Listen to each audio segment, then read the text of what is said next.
Salut tout le monde, 大家好, bienvenue sur la chaîne Easy Chinois. Aujourd'hui, on va parler d'un sujet qui intéresse beaucoup de monde. Pinyin.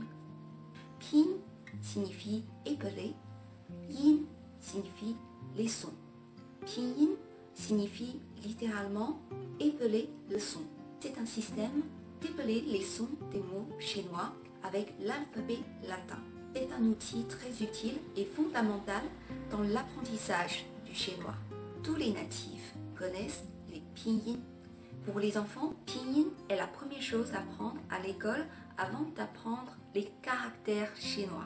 Même si vous ne connaissez pas les caractères chinois, si vous écrivez en pinyin, les Chinois peuvent vous comprendre.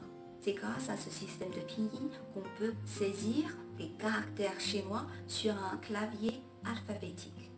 On utilise les 25 lettres d'alphabet pour le système de pinyin, seulement la lettre V n'est pas utilisée. En général, il y a 409 sons en chinois qui sont dans ce tableau. Notre objectif est de maîtriser ces 409 sons avec les 4 tons.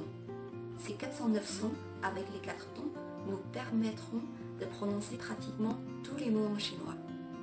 À chaque ton, il y aura une signification différente. J'expliquerai comment prononcer les 4 tons dans la prochaine vidéo. Maintenant, nous allons voir la composition et utilisation des pinyin. Les caractères chinois sont composés d'une seule syllabe phonétique. On va prendre un exemple. Ma, cheval. Ces syllabes commencent par une initiale, qui est une consonne, et finissent toutes par une finale, qui est une voyelle. Par exemple, ma, l'initiale est mo, mo. La finale est a, a. Donc ensemble, c'est ma, ma. Aujourd'hui, on va apprendre quelques initiales et finales. On va commencer par les initiales. La première initiale, ou, ça ressemble au son dans le mot whisky. Ou. Ensuite, i, ça ressemble au son dans le mot yak. I. La troisième, moi,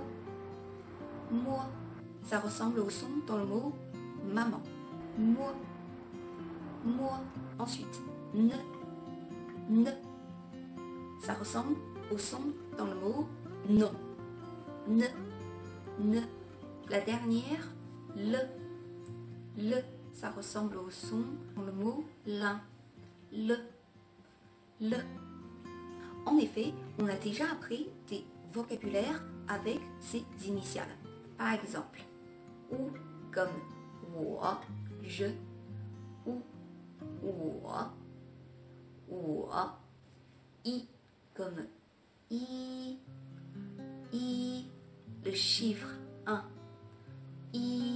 mo, comme dans le mot men, women, nous, women, ne, comme dans le mot ni, tu, ni, ne, le, comme dans le mot lin, 0, lin, le.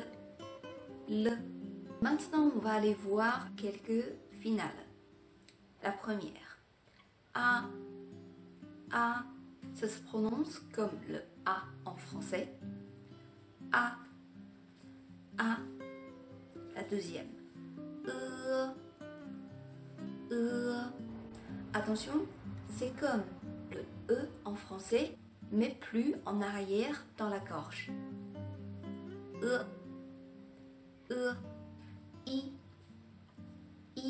c'est comme le I en français. I, wo. Ici, c'est comme le mot qu'on a appris, wo, je. Wo, ou, c'est comme le ou en français. Ou. La dernière, la plus difficile. R, c'est comme her en anglais, avec la langue roulée vers l'arrière du palais. Her. R. ar. Ces finales sont utilisées dans quelques mots qu'on a déjà appris. Par exemple, pas, le chiffre 8. Pas, a,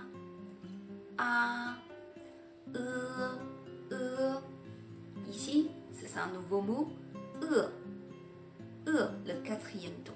Ça veut dire avoir faim. I.